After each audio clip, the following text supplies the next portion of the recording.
With my new project, I'm going back to the multi-protagonist narrative, which I love.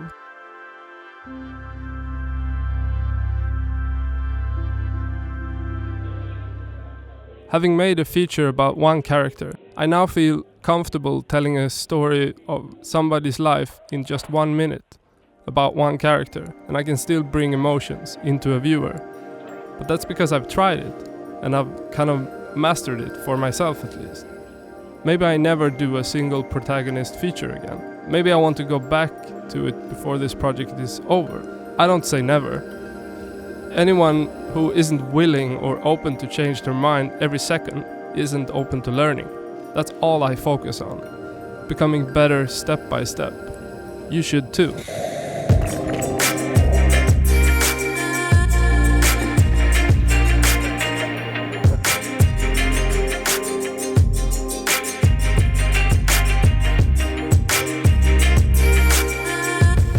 So let's say you have one character locked down. Then I start looking for a second one. I try to figure out how they tie into each other.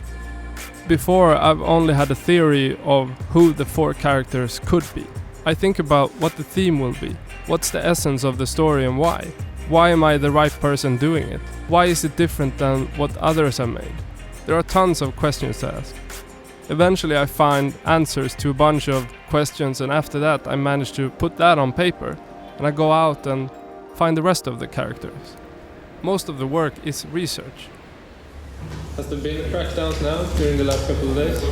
Well, in the last couple of hours there has been crackdown on journalists actually.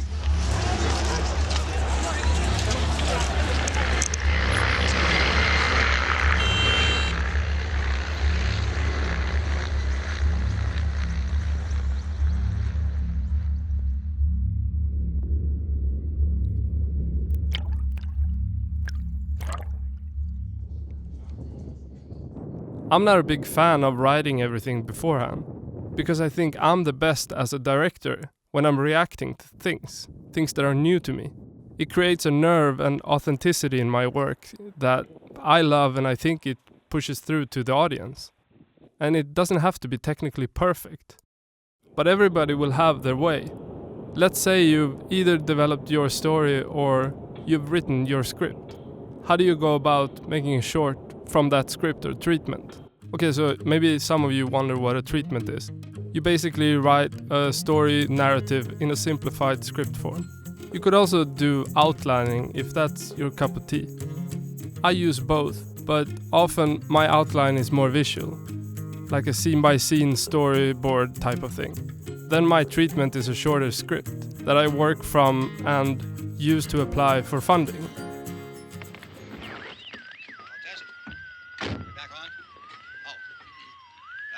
Ladies and gentlemen, we're coming back on the air after an interruption due to technical problem.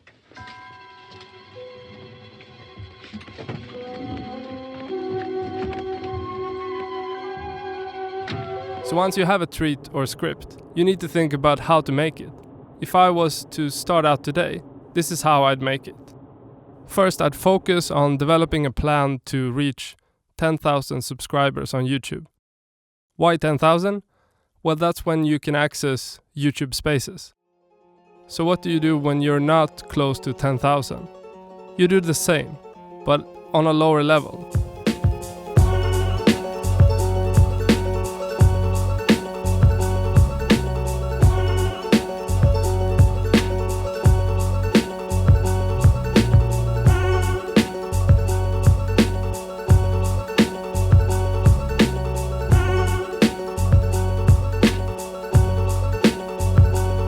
So let's say you have 10k subs.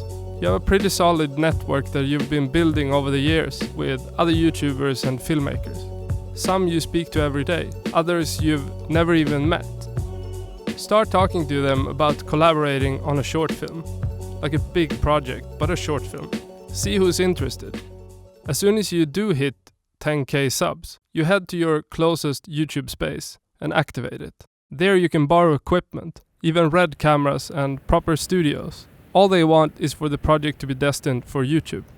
Then you make sure all your collaborators are big enough so all of you can push the project out to your audiences. All of you grow and win together. You can also do a crowdfunding campaign together to raise funds for the project. Whatever you need at whatever level you're at, try to mix the team up so that you have a broad range of resources. Maybe someone has a house that's perfect to shoot in. Others has a rich cousin.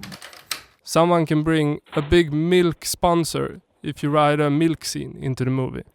This is where creativity wins. At this level, getting an okay actor shouldn't be a problem as long as the script is decent.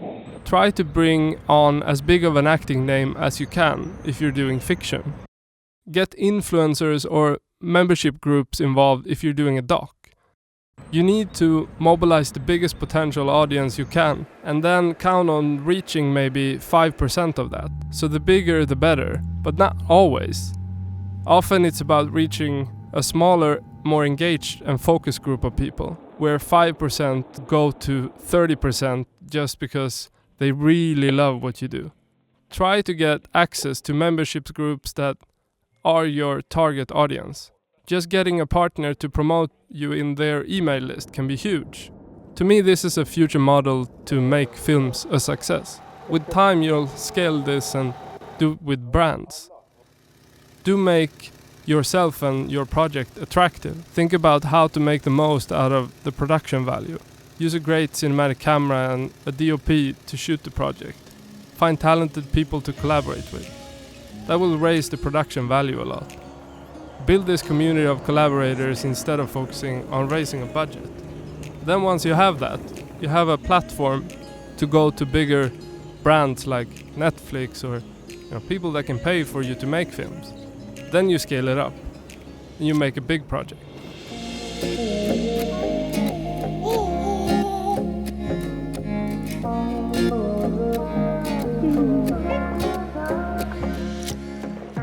This is one way of launching a career. Let me know in the comment section what you think. Other tips and tricks to how to make a film successful.